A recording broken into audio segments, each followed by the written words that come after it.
I'm Tracy Baxter with today's Record Newswatch. This is all that is left of a house in New Paltz that went up in flames early this morning. Firemen got the call shortly after 1 a.m.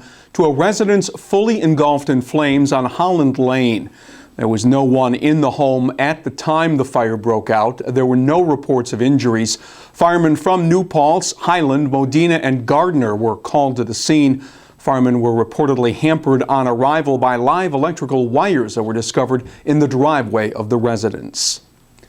The search is on for the man who robbed a bank in Sullivan County this morning. Police say the robber walked into the Eldred branch of the First National Bank of Jeffersonville at around 10:20 a.m. and walked out with an undisclosed amount of money after telling bank employees he had a gun.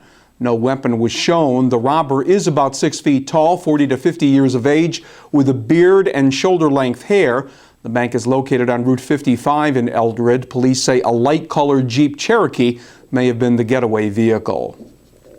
It's being called a huge victory for those who respond to emergencies. An agreed-on piece of federal legislation that extends a payroll tax cut package also creates a dedicated national broadband wireless communications network for first responders to communicate in real time during a crisis. $7 billion would be used to create and set up the First Responders Network, which was a major recommendation made in a 9/11 Commission report following the World Trade Center terrorist attacks.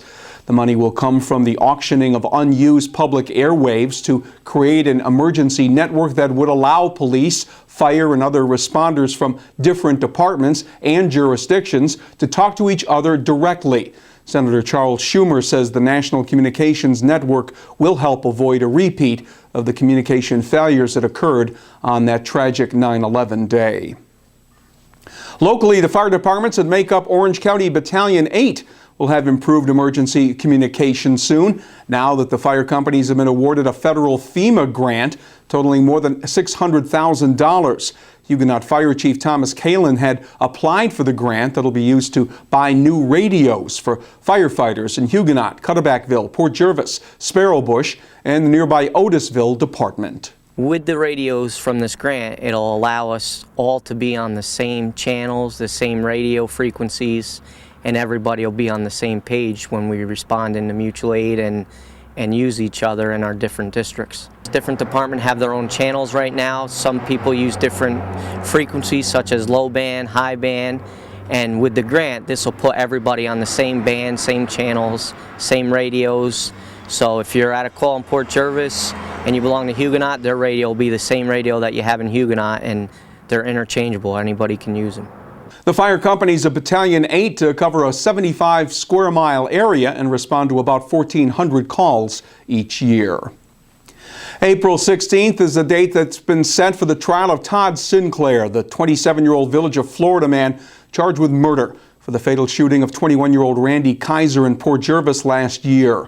Police say Sinclair chased down Kaiser in his vehicle, got out and opened fire, leaving Kaiser fatally injured. Sinclair has been in Orange County Jail without bail since his arrest last February, hours after the shooting.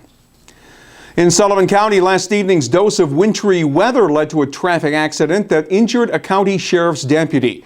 Deputy Richard Morgan was driving on Old Route 17 in Ferndale when his vehicle was hit with ice and snow thrown from an overpass by a state DOT plow truck. The falling ice chunks and snow smashed out the car windshield, leaving Deputy Morgan with broken glass in his eyes and facial cuts. An assisting deputy had to detour off a road around power lines that had been knocked down by a car in a separate accident en route to the hospital. Morgan was treated at Community General Hospital's emergency room and is expected to make a full recovery.